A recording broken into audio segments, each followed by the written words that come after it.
बड़े जीपी खराब है मेरे। हाँ तो भाई क्या करवाता हूँ मैं सेकंड चैप्टर करवाता हूँ, ठीक है। चलो एटम, ठीक है, कि भाई एटम बना किससे है, कैसा होता है दिखने में, ये सब पहले हम पहले समझेंगे। मैं अभी आपको नोट्स नहीं बनवा रहा हूँ, ठीक है। नोट्स आप एनसीईआरटी से बना लीजिएगा, मेरा काम आपको समझाना, आपको वो बातें समझ में आनी चाहिए, ठीक है। तो सबसे पहले हमारे पास क्या होगा, एटम के स्ट्रक्चर। एटम को तो बता दिया था बहुत पहले ही, क्या बताया था कि कोई हमारा एटम होता है तो क्या होता है, किसी भी पार्ट का सबसे छोटा आइडेंटिकल हिस्सा होता है, ठीक है। और अलग अलग तरह के एटम होते हैं, आपस में जुड़ के अलग अलग तरह के कंपाउंड बनाते हैं, यही होता था। लेकिन वो एटम होता कैसे है, कैसे पता लगा उसके अंदर प्रोटॉन है, न्यूट्रॉन है, इलेक्ट्रॉन है, पहले तो नहीं पता था। पिछले चैप्टर में तो मैंने आपको बता दिया ये होता है, लेकिन कैसे पता लगा ये होता है, तो वहां से शुरुआत करें, ठीक है। तो सबसे पहले बात कर रहे हैं डिस्कवरी ऑफ। सबसे पहले डिस्कवरी किसकी हुई, इलेक्ट्रॉन की डिस्कवरी हुई। कैसे हुई भाई ये डिस्कवरी, क्या जानबूझकर डिस्कवर करना चाह रहा था, नहीं, डिस्कवरी गलती से हो जाती है, क्यों पता होता तो पहले ही ना कर लेते, है ना। लेकिन यहाँ तो मालूम ही नहीं था कोई चीज होती है। एक फेराडे नाम के साइंटिस्ट थे, क्या थे, फेराडे। वो एक एक्सपेरिमेंट कर रहे थे कि वो इलेक्ट्रिसिटी के फिजिसिस्ट है, उनका काम करंट से होता है रोजाना। तो वो अलग अलग चीजों में करंट फ्लो करवा के देख रहे थे, मेटल में, नॉन मेटल में, है ना।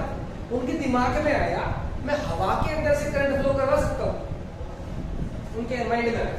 तो उन्होंने एक क्या करी, ताकि हवा में कोई और चीज ना हो, सिर्फ हवा ही हो, ठीक है। तो उन्होंने एक ट्यूब ली, इसको कहते हैं डिस्चार्ज ट्यूब। क्या बोलते हैं, मैं यहाँ पे छोटी बनाता हूँ, असली में बहुत बड़ी होती है, ठीक है। उसने एक डिस्चार्ज ट्यूब ली और रबर में ड्राइव अच्छी नहीं है, ठीक है, जज मत करना। ट्यूब मान लो, एक ट्यूब है, जैसे ट्यूब लाइट होती है, ऐसे कांच की एक ट्यूब है, ठीक है। अब इसके अंदर इसने दो चीजें और करी, क्योंकि नॉर्मली तो वायर हाथ में रखते हैं तो करंट हमको नहीं लगता, हवा से करंट हमारे ऊपर नहीं आता, है ना। तो इसने पूरी जोर लगा दी, कोशिश की एयर से मैं तो करंट फ्लो करवा कर रहूंगा। कैसे आया माइंड में, बिजली कड़कती है ना, वो एयर के थ्रू ही तो आती है नीचे। तो मैं भी ऐसा करके देखता हूँ, माइकल फैराडे ऐसा करके देखने की कोशिश कर रहे थे। इसने क्या किया, करंट चाहे थोड़ा सा हो पर होना चाहिए। तो इसने क्या किया, भाई करंट प्रोड्यूस भी तो होना चाहिए ना कहीं से। तो हमारे पास जितने भी इलेक्ट्रिक सर्किट होते हैं उनमें दो वायर होती है, एक कैथोड होती है, एक एनोड होती है ना। नॉर्मल भाषा में इलेक्ट्रिशियन क्या कहते हैं, एक लाइव वायर, एक अर्थ वायर है ना। केमिस्ट्री में, फिजिक्स में उनको क्या बोलते हैं, कैथोड एंड एनोड। एक होता है पॉजिटिव टर्मिनल, एक होता है नेगेटिव। तो यहाँ पर इसने किसी भी इलेक्ट्रिसिटी के सोर्स से जोड़ दिया, तो मैं मान लेता हूँ कोई अच्छी सी बैटरी के साथ जोड़ दिया और बैटरी को इस तरह से दिखाते हैं। तो ये वाला हिस्सा जिसका पॉजिटिव चार्ज होता है, बड़ा डंडा होता है, वो कैथोड होता है, और जो छोटा डंडा होता है वो नेगेटिव हिस्सा, वो क्या होता है, एनोड। करंट जो होता है ना, करंट, वो करंट किसमें होता है, वो इसमें।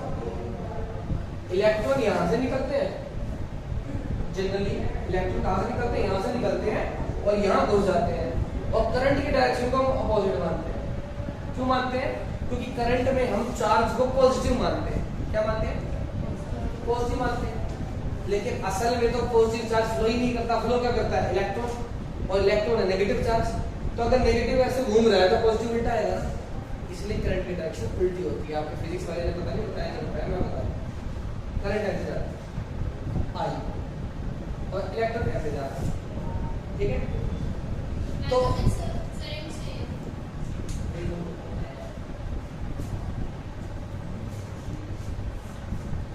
अब इसको पता कैसे चलेगा कि करंट फ्लो हुआ है, पता भी तो चलना चाहिए, है कि नहीं। तो ये वायर यहां से कनेक्टेड ही नहीं है भाई, ये यहाँ पे कैसे पहुंचेगी? अगर यहाँ पहुंच गई तभी तो करंट फ्लो होएगा। तो इसने एक यहाँ पे डिवाइस लगा दिया। कौन सा मीटर? मीटर लगा दिया। कौन सा मीटर? गैल्वेनोमीटर। गैल्वेनोमीटर क्या करता है? अगर करंट आया यानी कि इलेक्ट्रॉन यहां से यहां गया तो वापस इसमें भी जाएगा, और जब इसमें से करंट जाता है तो सुई हिलती है। ये पहचान करनी है। इसमें बैटरी लगा ली, ट्यूब छोड़ दी और वेट करा, कुछ भी नहीं हुआ। कुछ भी नहीं हुआ तो इसने क्या किया? उसने इसके अंदर है ना गैस भरी हुई थी, फिर इसने यहाँ पे एक स्पेशल छेद बनवाया और छेद में सेट कर दिया एक वैक्यूम पंप। क्या सेट कर दिया? ताकि वो धीरे धीरे अपने अकॉर्डिंग गैस की अमाउंट को कम या ज्यादा कर सके। ठीक है, कम करने के लिए इधर से गैस बाहर निकलती नहीं।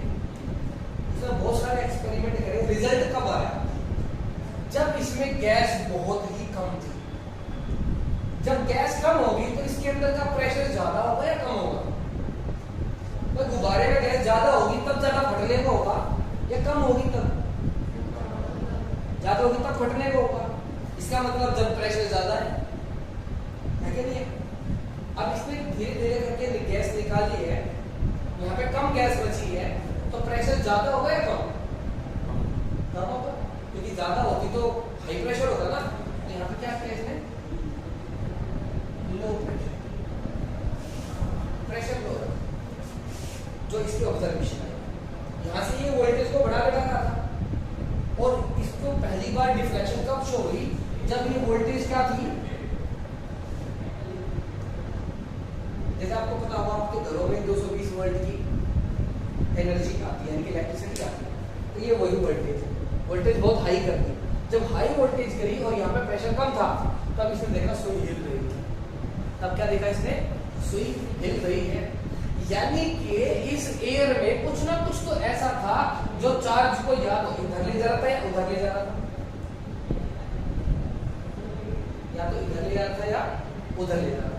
ठीक है, अब भाई फिजिक्स में क्या बोलते हैं? इस वाले हिस्से को, नेगेटिव वाले हिस्से को कैथोड बोलते हैं। क्या बोलते हैं? और केमिस्ट्री में हम इसको पढ़ेंगे एनोड। गलत नहीं है कोई भी। केमिस्ट्री में चार्ज देख के बोलते हैं, और फिजिक्स में चार्ज को देख के बोलते हैं, और केमिस्ट्री में पोटेंशियल। दो चीज अलग होती है, बाद में एक्सप्लेन करेंगे। फिलहाल ये मान लो नेगेटिव वाला हिस्सा क्या है और पॉजिटिव वाला हिस्सा क्या है? एनोड। अब इसे ये पता करना था कि इधर से इधर जा रहा है, उधर से उधर जा रहा है, चार्ज फ्लो इस डायरेक्शन में कर रहा है या इस डायरेक्शन में कर रहा है, उसको ये पता करना। तो इसने क्या किया? उसने दोनों तरफ एक मटेरियल लगा दिया। क्या लगा दिया? मटेरियल। ये ऐसा मटेरियल है जो आपके घरों में, अब तो एलईडी आई होगी, लेकिन आज से 5-10 साल पहले तो टीवी रखा होगा ना। पता है उस टीवी को क्या बोलते हैं? एलईडी की बात नहीं कर रहा हूँ, भारी वाला, बड़े वाला। क्या बोलते हैं उसको? मालूम है? उनकी सब टीवी क्या कहते हैं? टीवी तो एलईडी भी है। उसको बोलते हैं कैथोड रे ट्यूब, CRT बोलते हैं। क्या बोलते हैं? यही ट्यूब टीवी है आपका। तो उस ट्यूब में क्या होता है? जो स्क्रीन आप देख रहे हो, उस शीशे के पीछे की तरफ एक मटेरियल लगा रखा है, जो बंद हो जाता है, आपको ग्रे ग्रे दिखता होगा, ब्लैक ब्लैक सा, वो ये वही मटेरियल है। LCD LED को हटा के कह रहा हूँ, जो पहले आते थे बड़े वाले। नहीं, जो रंग दिखता है ना आपको शीशे के पीछे से, ग्रे या ब्लैक सा। LED में नहीं, LED में तो प्योर ब्लैक होता है। मैं उसमें मैं कह रहा हूँ, उसके अंदर हल्का सा ग्रेइश दिखेगा आपको, उसके अंदर प्योर ब्लैक नहीं होता। कभी देखना, ठीक है? जैसे कंप्यूटर देखे होंगे ना, जिनके कंप्यूटर की मॉनिटर होते हैं, मॉनिटर को देखना प्योर ब्लैक होता है, हल्का सा ग्रेइश होता है ना, वो मटेरियल लगा हुआ है। और ऐसे मटेरियल, कौन सा मटेरियल होता है? इसके ऊपर अगर कोई चार्ज टकराएगा ना, जैसे दो पत्थरों को टकराते हैं तो क्या निकलती है? चिंगारी। ऐसे ही इस मटेरियल पे अगर कोई चार्ज, पॉजिटिव या नेगेटिव, टकराएगा तो इसके अंदर भी ये ग्लो करेगा। क्या करेगा? अलग अलग मटेरियल अलग अलग रंग से ग्लो करता है, ठीक है। तो यहाँ पे ऐसा मटेरियल लगाया हुआ है, मैं एग्जांपल दे रहा हूँ। ऐसा मटेरियल का क्या होता है, जिंक सल्फर। क्या होता है, ये मैंने एग्जांपल दे दिया, शायद आपके बुक में भी दे रखा हूँ, आई डोंट नो। और ऐसे मटेरियल को कहते क्या है भाई, जैसे हर पत्थर को टकराने से चिंगारी नहीं निकलती, ऐसे ही हर मटेरियल पे टकराने से लाइट नहीं निकलती, ग्लो नहीं करता है। तो जिन पत्थर के टकराने से चिंगारी निकलती है उनको बोलते हैं पीजियो इलेक्ट्रिक सब्सटेंस। आपको याद नहीं रखना, बस सुन लो, ठीक है। लेकिन ये याद रखना है, जिन पे चार्ज टकराने से लाइट ग्लो करती है, ग्लो करता है, उसको बोलते हैं फ्लूरोसेंस मटेरियल। कैसे मटेरियल, या फिर फॉस्फोरेसेंस मटेरियल। फ्लूरोसेंस मटेरियल ऐसा मटेरियल जिसपे अगर कोई चार्ज टकराए तो वो चमकेगा। और क्योंकि आपका एमसीक्यू आना है तो बस थोड़ा सा याद रखो, एग्जैक्ट पता होने की भी जरूरत है। तो ऐसा मटेरियल दोनों तरफ कोट किया, क्योंकि पता थोड़ी था चार्ज कहाँ आ रहा है, दोनों तरफ कोट किया। और इस एनोड के यहाँ पे कर दिया छेद, क्या कर दिया, छेद कर दिया। अब फिर से लो प्रेशर मेंटेन किया और हाई वोल्टेज अप्लाई कर, और कमरे में कर दिया अंधेरा। तो इसमें बड़ी एक चमकदार रोशनी यहाँ पे देखी, राइट या राइट स्पॉट नोट किया, कहां पे, एनोड। इसका मतलब चार्ज कहां से आ रहा है, कैथोड से, और कहां जा रहा है, एनोड। अब इसको ये नहीं पता था ये चार्ज पॉजिटिव है नेगेटिव है, अभी तक नहीं पता था, ठीक है। लेकिन ये क्योंकि ये चार्ज कैथोड से निकल रहा था तो इस चार्ज को बोल दिया, क्योंकि एक तरह से ये रेडिएशन है तो इसको बोल दिया गया कैथोड रे। इसको क्या बोला, कैथोड रे बोल दिया, रेडिएशन। ऐसी रेडिएशन जिसमें यहाँ पे चमक पैदा हो रही है, जिसकी वजह से इसके अंदर से इलेक्ट्रिसिटी पास हो रही है, क्या बोल दिया गया इसको, कैथोड रे बोल दिया गया, ठीक है। अब ये पता करना था ये कैथोड रे पॉजिटिव है या नेगेटिव है, चार्ज क्या है।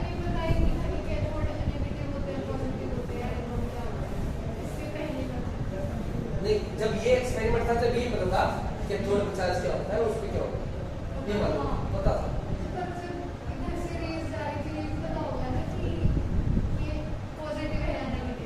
नहीं, वो ये तो इलेक्ट्रॉन छोड़ रहा है, लेकिन अब चार्ज को कैरी कौन कर रहा है वो पता करना था ना। जो ये जिसकी वजह से चार्ज आगे गया वो क्या चार्ज है, उस पे क्या चार्ज है, ये नहीं पता था, ठीक है। तो इस मटेरियल पे चार्ज पता करना था, और अंदर मटेरियल क्या है, एयर, हवाई तो है, गैस ही तो है। अलग अलग गैस पे परफॉर्म किया इसने, पहले एयर पे किया, फिर एक हाइड्रोजन गैस पे किया, फिर हटा दी, फिर सिर्फ कार्बन डाइऑक्साइड से दी, अलग अलग गैस पे परफॉर्म किया, उसका रिजल्ट क्या है सब बताऊंगा। अब इसका नेचर पता करना था ना, तो क्या किया जाता है, आपके देखो जो टीवी होता है ना, टीवी वो आगे से इतना बड़ा होता है, लेकिन उसका पिछवाड़ा बड़ा छोटा सा होता है। कभी फोड़ा हो तो पता लगेगा, मैं तो ऐसे होता है। तो इसके अंदर होती है एक गन, हम जो देखते हैं वो वाली गन नहीं है। गन का मतलब होता है ऐसी भी कोई भी चीज जो किसी चीज को हाई स्पीड से फेंके, उसको गन बोलते हैं। ये फेंकती है चार्ज पार्टिकल को, किसको, तो गन तो सीधा फेंकेगी, लेकिन हमें तो यहाँ भी दिखाई देता है, यहाँ भी दिखाई देता है। कैसे दिखाई देता है, क्योंकि गन के बाद यहाँ पे लगे होते हैं कुछ दो चीजें लगी होती है चारों तरफ, मैं एक आगे होती है, पीछे होती है, एक ऊपर और एक नीचे होती है। यहाँ पे होती है वोल्टेज, और वोल्टेज से क्या प्रोड्यूस होगी, इलेक्ट्रिक फील्ड। क्या होगी, इलेक्ट्रिक फील्ड। और इधर उधर लगी हुई रहती है चुंबक, और चुंबक से क्या प्रोड्यूस होगी, मैग्नेटिक फील्ड। यहाँ पे मैं मान लेता हूँ ये एक इधर है एक उधर है, क्या मान लेता हूँ, वो मैग्नेटिक फील्ड। अब ये होती क्या है, फिजिक्स में तो समझोगे, फिर भी बता देता हूँ। वो जगह जहाँ पे एक चुंबक किसी को क्या कर सकती है, अट्रैक्ट, वो एरिया क्या कहलाएगा, मैग्नेटिक फील्ड। जैसे लोहा वहां में आप चुंबक कर लेगा, नहीं कर लेगा, एक पर्टिकुलर डिस्टेंस पे आने के बाद करेगा, उस डिस्टेंस पे चारों तरफ कहीं ले जाओ वो करेगा, तो उस एरिया को क्या बोलेंगे, मैग्नेटिक फील्ड। ऐसे ही टेस्टर है, बिना टच करे भी उसमें लाइट आती होगी, कभी देखा हो तो, क्योंकि इलेक्ट्रिक की भी एक फील्ड होती है, तो electric field and magnetic field. तो इसमें अलग दोनों फील्ड लगा के देखी, तो अगर कोई चार्ज पार्टिकल होता है, कोई भी अगर क्या होता है तो चार्ज पार्टिकल इन दोनों फील्ड से अपना रास्ता बदलता है। क्या बदलता है? अपना रास्ता बदलता है। आप फिजिक्स में पढ़ोगे राइट हैंड थंब रूल, ठीक है, फ्लेमिंग्स रूल सुना होगा आपने, सुना है ना, इस तरह से देखा होगा, Fleming left hand rule, right hand rule. वो क्या कहता है? अगर मैग्नेटिक फील्ड लगाए, है ना, और फोर्स लगाए तो इलेक्ट्रॉन की डायरेक्शन यानी कि इलेक्ट्रिक फील्ड की डायरेक्शन ये होगी, या ये करंट है तो ये एक दूसरे के परपेंडिकुलर। तो यहाँ पे भी वही चीज अप्लाई होगी, इलेक्ट्रिक फील्ड भी लगाई, मैग्नेटिक फील्ड भी लगाई। तो इनको पहले से पता था कुछ पार्टिकल नेगेटिव होते हैं, कुछ पार्टिकल पॉजिटिव होते हैं। ये नहीं पता था कि गैस के पार्टिकल भी कुछ चार्ज होते हैं, पहले ये पता करा, ठीक है। तो इन्होंने जब इलेक्ट्रिक फील्ड को बढ़ाया घटाया तो अलग अलग एंगल पे क्या गई, ये कैथोड रे गई, और इसके किस एंगल पे जा रही है वो बिहेवियर को ऑब्जर्व किया, और वो बिहेवियर बिल्कुल कैसा था? जैसा किसी नेगेटिव चार्ज का होता है। बिल्कुल किसके जैसा बिहेवियर था? जैसा किसी नेगेटिव चार्ज का होता है। कैसे पता लगा ये चीज नेगेटिव चार्ज है? जब इसके चारों तरफ मैग्नेटिक और इलेक्ट्रिक फील्ड लगाई गई तो इसका जो डिफ्लेक्शन आया, अपना रास्ता जो इसने बदला, वो बिल्कुल वैसे ही बदला जैसे कोई नेगेटिव चार्ज बदलता है। यहां से प्रूफ हुआ कि कैथोड रे कैसी होती है? नेगेटिवली चार्ज होती है। कैसे होती है? नेगेटिवली चार्ज होती है। यहां तक इसने पता किया। फिर भाई जे थॉमसन आई, यानी कि कैथोड रे की डिस्कवरी किसने की? ये एक्सपेरिमेंट किसने किया था? Michael Faraday.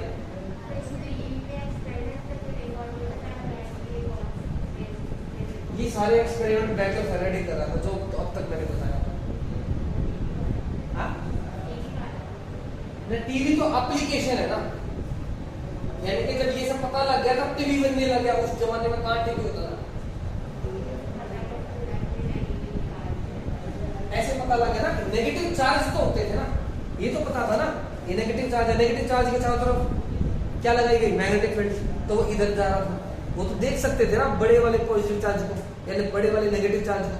जैसे सोडियम है, सोडियम भी है, क्लोरीन भी है, तो सोडियम इधर जा रहा है, क्लोरीन इधर जा रहा है। ऐसे पता लगा। इलेक्ट्रॉन तो देख ही नहीं सकते ना, असल में भी नहीं देख सकते इलेक्ट्रॉन को, एटम को भी नहीं देख सकते, इतना छोटा होता है। तो अगर देख सकते तो कई सालों पहले सही स्ट्रक्चर आ जाता ना, अभी भी नहीं देख सकते, नहीं देख सकते। क्या क्या पॉसिबल है? आपके टीचर ने बताया माइक्रोस्कोप से नहीं देख सकते, माइक्रोस्कोप से माइक्रो ऑब्जेक्ट देख सकते हैं। ये तो माइक्रो ऑब्जेक्ट बनाने के लिए इनकी संख्या करोड़ों होती है, ये इतने छोटे हैं। मैंने आपको बताया था किसी भी चीज को देखने के लिए जो लाइट है वो से टकरानी चाहिए, बताया था। ये इतने छोटे होते हैं, लाइट से टकराती ही है, लाइट सीधी निकल जाएगी, कैसे देख पाए?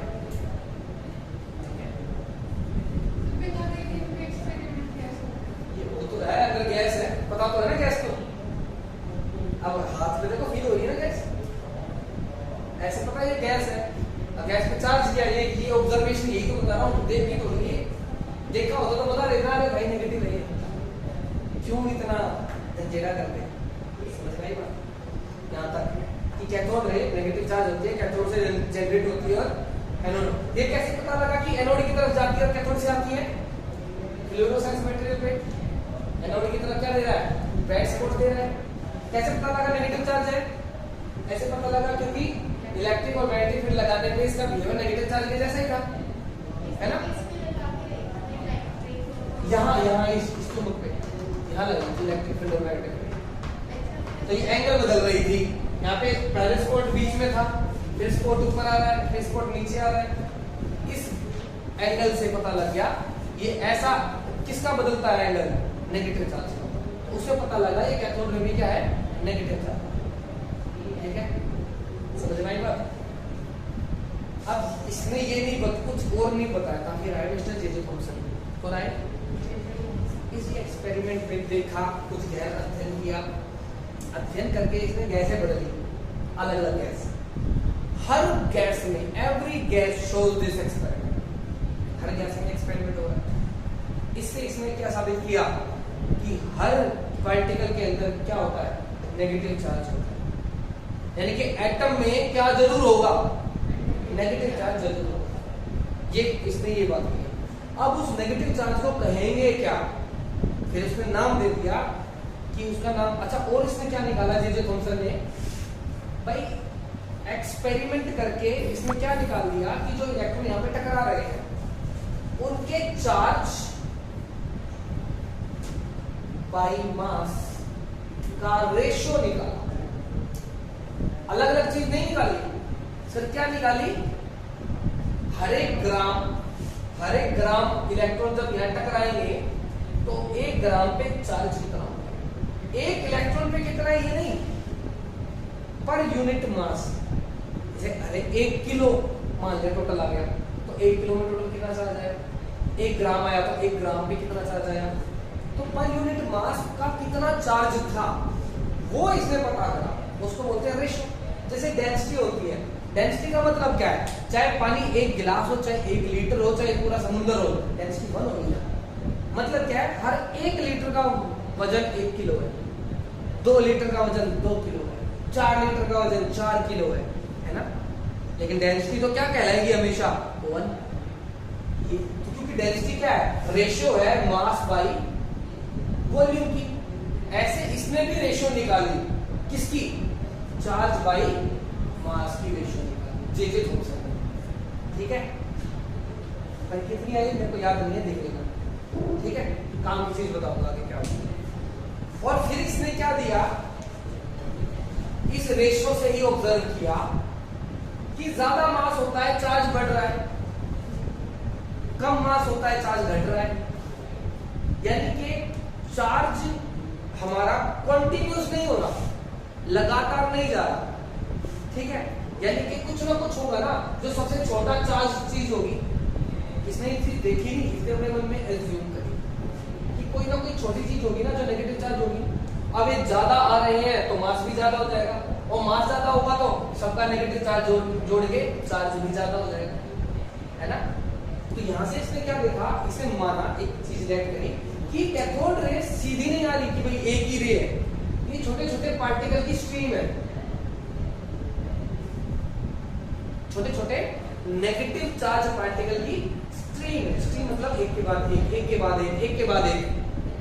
ठीक है, तो इनमें से जो सबसे छोटा नेगेटिव चार्ज पार्टिकल है ना, इसको नाम दे दिया किसने, जे थॉमसन ने। क्या नाम दिया,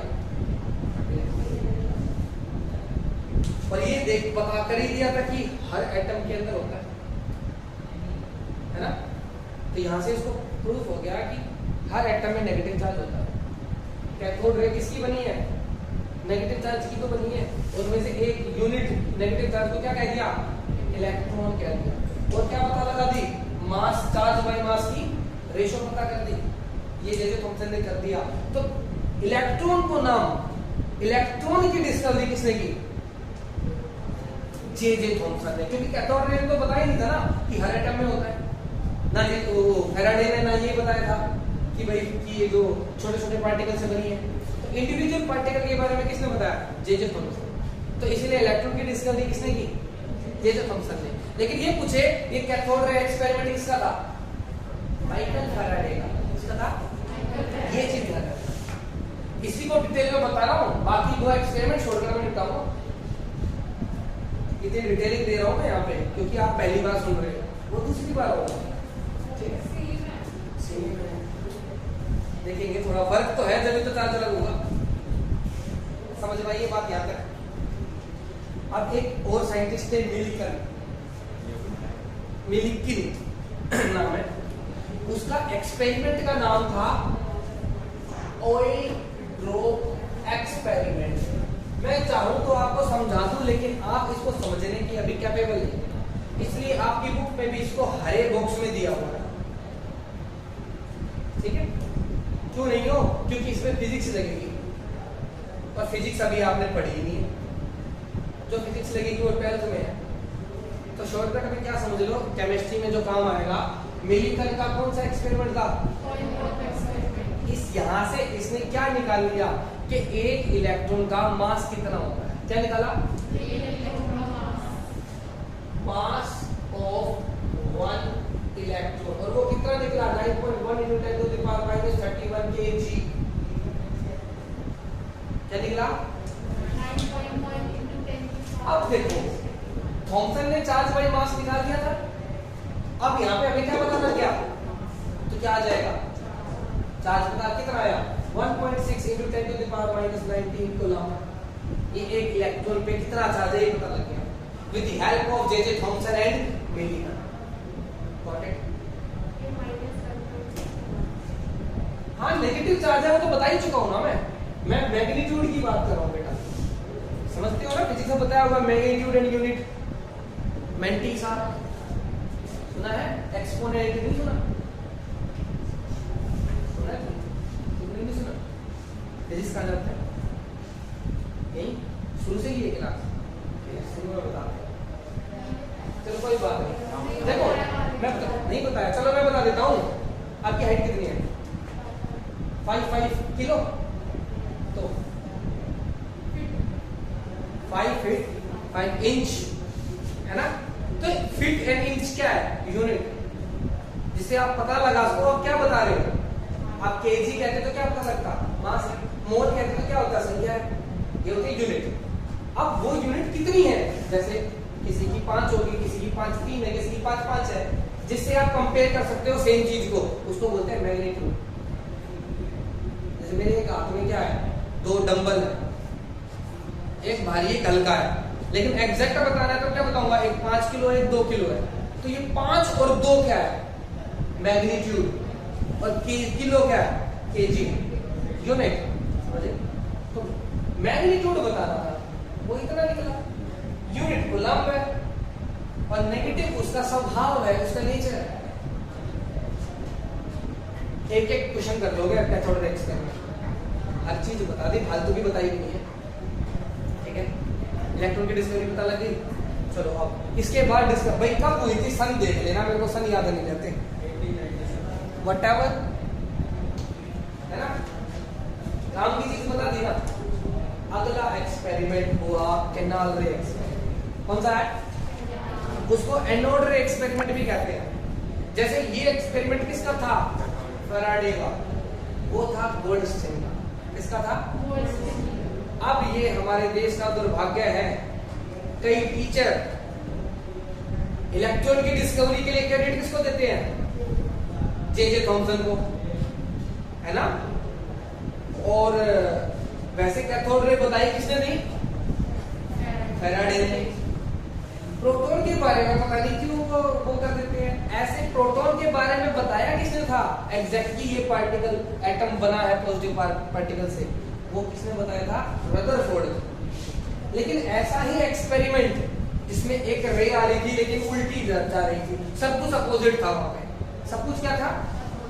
क्या क्या अपोजिट था? यहाँ पे कोई भी गैस डाल दो, पहली चीज यहाँ पे कोई भी गैस डाल दो, सब में हो रहा था, वहां पे सब में नहीं हो रहा था। यानी कि कौन सी गैस है उसके ऊपर डिपेंड कर रही थी।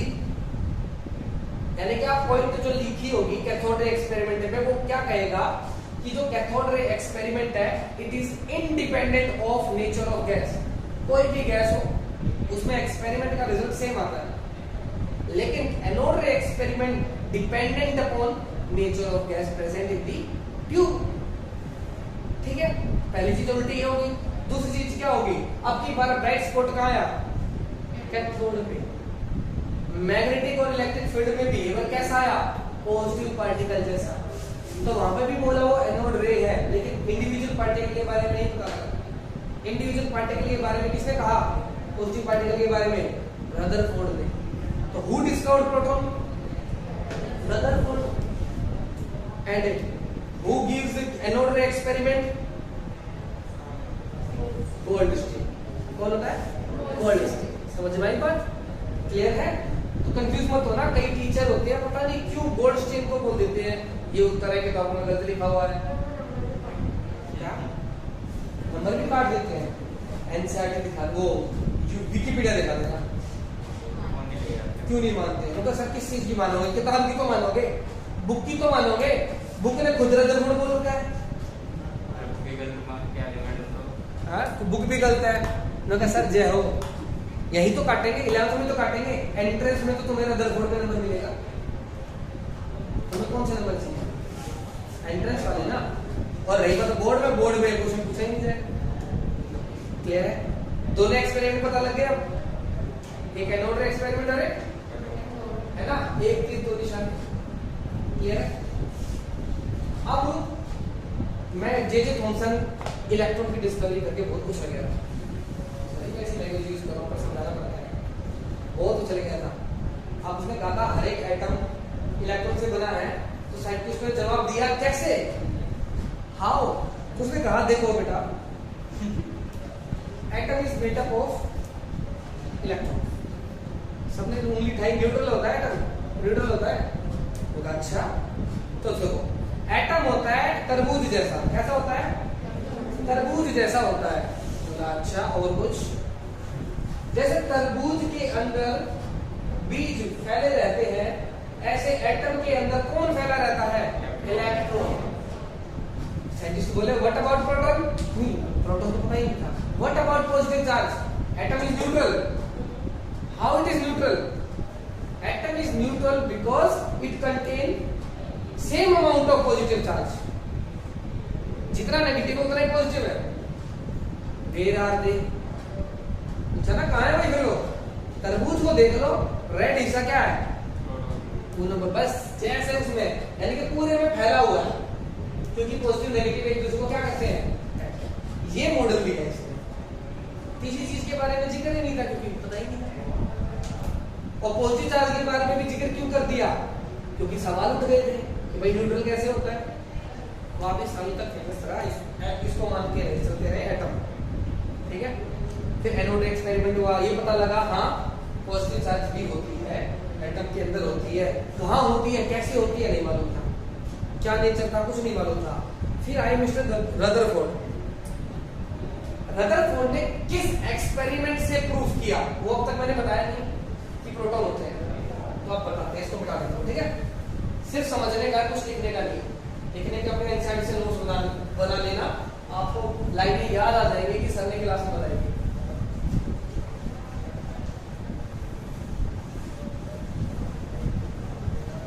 और इसके ऊपर आज का क्वेश्चन भी दे दूंगा ताकि थोड़ा सा रिवाइज हो जाए।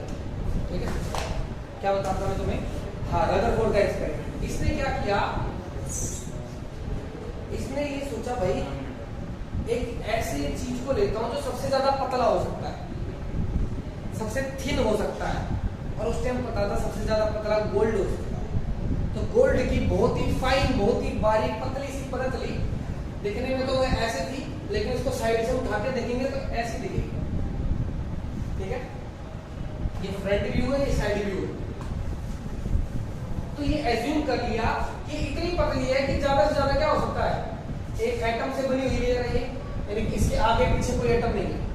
ये मान लिया एक एटम से बनी हुई लेयर है। थोड़ा बड़ा कर दूं क्योंकि समझाना है मेरे को। जूम करके देखेंगे तो ऐसे दिखेगी। अब ये पलंग पडिंग है या कैसा पडिंग है नहीं मालूम। फिर इसने एक और गन ली। गन आपको अभी बताई थी, वो गन क्या छोड़ती थी? इलेक्ट्रॉन। ये गन छोड़ती है अल्फा पार्टिकल। क्या छोड़ती है? क्यों छोड़ती है? ठीक है, सीधी, बिल्कुल सीधी। क्या छोड़ती है? और ये क्या थी? गोल्ड की foil. What is alpha particle? पहले नहीं पता था, बता देता हूं। ये एक पॉजिटिव पार्टिकल होता है। कैसा होता है? कैसा होता है? आपने हीलियम का नाम सुना? हीलियम के पास क्या होता है? 2 प्रोटॉन होते हैं, 2 न्यूट्रॉन होते हैं और बाहर 2 इलेक्ट्रॉन होते हैं। दोनों इलेक्ट्रॉन निकाल दो तो क्या बचेगा? He2+। इसको बोलते हैं अल्फा पार्टिकल, है ना? तो alpha particle is what? Helium के इलेक्ट्रॉन गए तो सिर्फ क्या बचा? न्यूक्लियस। हीलियम न्यूक्लियस को क्या बोलते हैं? Alpha particle. क्या बोलते हैं इसको? हीलियम न्यूक्लियस को क्या बोलते हैं? Alpha particle. सिंबल क्या होगा? He2+। ठीक है? इसका मास क्या है? 4। और इसमें प्रोटॉन कितने हैं? 2। समझ में आएगा? ठीक है? ये सब बाद में पता लगा है, पहले अल्फा पार्टिकल पता था पॉजिटिव पार्टिकल होते हैं, पहले क्या होता है अल्फा पार्टिकल और पॉजिटिव पार्टिकल। अब इसने एनोड रे में देखा था कि हर सब्सटेंस के अंदर पॉजिटिव चीज होती है, क्या होती है पॉजिटिव चीज होती है। तो पॉजिटिव को पॉजिटिव फेंकूंगा तो क्या होगा, रिपेल होगा, रिपल्शन होगा ना, positive positive repel each other. तो वो रिपेल होके कहां जाता है ये पता करने के लिए इसने एक ऐसी चीज लगाई, जैसे कि अगर आपके कमरे में कई जगह आपने सुना होगा पैर रखते हैं बजता है, सेंसर होता है। तो यहाँ पे इसने सेंसर जैसा क्या लगाया, डिटेक्टर बोल देते हैं, क्या शब्द बोलते हैं, जो डिटेक्ट करेगा पॉजिटिव पार्टिकल को, इसको बोलते हैं डिटेक्टर। जैसे इस पे टच होगा कहीं भी डिटेक्ट कर लेगा कहां टच होगा, ठीक है। तो अल्फा पार्टिकल भेजे गए, 90% अल्फा पार्टिकल कहां चले गए, डिटेक्टर ने बिल्कुल सीधी लाइन में ऑब्जर्व कर लिया, लगभग 90 बोल रहा हूँ, एग्जैक्ट नहीं लेना, लगभग 90% बल्कि उससे ज्यादा क्या हो गए, सीधे चले गए। अब सीधे जाने का कारण क्या है, अगर जे थॉमसन सच कह रहा है तो ये पॉजिटिव चार्ज पार्टिकल तो आर पार जाना ही नहीं चाहिए, क्योंकि यहाँ पे क्या दिखेगा, पॉजिटिव पॉजिटिव पॉजिटिव रिपेल हो जाएगा, रास्ता बदल देगा, बस रास्ता नहीं बदला। इस बात से ये साबित होता है जे थॉमसन झूठा है, क्योंकि एटम से ही बनी है ये, विदाउट एटम तो हो नहीं सकता। तो लगभग सारे अल्फा पार्टिकल साफ साफ बाहर आ रहे हैं। इसका मतलब है कि most of space inside an atom is empty. कैसा है, खाली, ठीक है, खाली है तो पॉजिटिव चार्ज कहां है।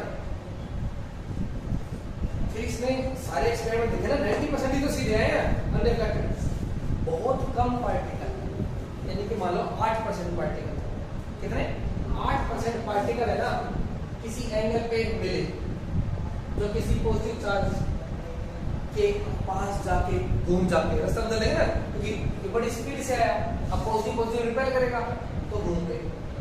और कुल 2% भी नहीं होगा, मैं तो अपनी मर्जी से बोल रहा हूँ, होगा 1%, 0.1% बटा, बहुत ही कम पार्टिकल, यानी कि 100 में से एक पार्टिकल हो रहा था जो वापिस 180 डिग्री उल्टा हो रहा था। यानी कि ये हुई ना आमने सामने की टक्कर, जब भी तो जा सकता उल्टा। अब बॉल को मैं ऐसे फेंकूंगा तो ऊपर जाएगी, बिल्कुल सामने फेंकूंगा तो सामने आएगी। तो अल्फा पार्टिकल सामने आके सामने जा रहे हैं, लेकिन सिर्फ यहाँ पे हो रही है आमने सामने की टक्कर, बाकी क्या हो रहा है, साइडों से जा रहा है या किसी एंगल पे जा रहा है। इसका मतलब क्या है कि बहुत थोड़ी सी जगह पे क्या है, पॉजिटिव पार्टिकल है। तो जिस जगह में पॉजिटिव पार्टिकल इकट्ठे होते हैं उस जगह को इसने नाम दिया न्यूक्लियस। क्या नाम दिया, तो हु डिस्कवर्ड न्यूक्लियस, रदरफोर्ड। भाई हु डिस्कवर्ड प्रोटॉन, रदरफोर्ड। क्यों, इसी ने बताया न्यूक्लियस के अंदर पॉजिटिव पार्टिकल। समझ में ये बात क्लियर है। अब इसका मॉडल क्या था वो बाद की बात है, फिलहाल यहाँ पे क्या होगा, प्रोटॉन की डिस्कवरी किसने कर दी, रदरफोर्ड ने। अब यहाँ पे इसके मॉडल भी थोड़ा सा फेल हुआ। एटॉमिक मॉडल देने के लिए एक और, इस मॉडल देने से पहले एक बात आ गई थी। क्या आ गई थी, एक और एक्सपेरिमेंट हो गया था, बस क्या फॉइल बदल गई। यहाँ पे गोल्ड की थी ना, गोल्ड की जगह बेरिलियम फॉइल होगी। कौन सी होगी, बेरिलियम। और बेरिलियम फॉइल से किसकी डिस्कवरी हुई, न्यूट्रॉन। किसकी हुई, न्यूट्रॉन की डिस्कवरी में बेटा बहुत पापड़ बेलने पड़े। क्यों, ना वो पॉजिटिव होता ना वो नेगेटिव होता, चार्जलेस होता। लेकिन उसने ये एक्सप्लेन कर दिया, क्योंकि रदरफोर्ड के अंदर अगर सिर्फ नेगेटिव सिर्फ पॉजिटिव पार्टिकल है न्यूक्लियस में, तो सारे पॉजिटिव दूसरे को क्या करते हैं, रिपेल। वो कैसे एक दूसरे के पास है, ठीक है। और प्रोटॉन का वजन तोल के करते हैं, क्योंकि प्रोटॉन का चार्ज पता लग गया था 1.6 × 10⁻⁻⁹ पॉजिटिव में कूलम होता है। इसका मास इलेक्ट्रॉन के मास से काफी हैवी होता है। कितना होता है, 1.6 × 10⁻⁻⁴ 27 kg होता है। ये इसका मास पता लग गया, ठीक है। तो जब इसके मास को किसी एटम के मास से कंपेयर किया तो एटम का मास डबल पाया। क्या पाया? एटम का मास, जबकि प्रोटॉन 2 ही थे, हीलियम का मास डबल है, 4 है, यानी कि इसका 4 टाइम्स है। इसका मतलब कोई चीज है जिसपे ना पॉजिटिव चार्ज है ना नेगेटिव चार्ज है, और वो किस एक्सपेरिमेंट से प्रूफ हुआ, दैट इज इनफ अभी आपके लिए। कौन सा एक्सपेरिमेंट? गोल्ड की जगह कौन सी कोई बेरिलियम, बम्बार्डमेंट मतलब टकराई, ठीक है। गोल्ड बेरिलियम फॉइल एक्सपेरिमेंट से किसकी डिस्कवरी हुई? न्यूट्रॉन की। किसकी हुई?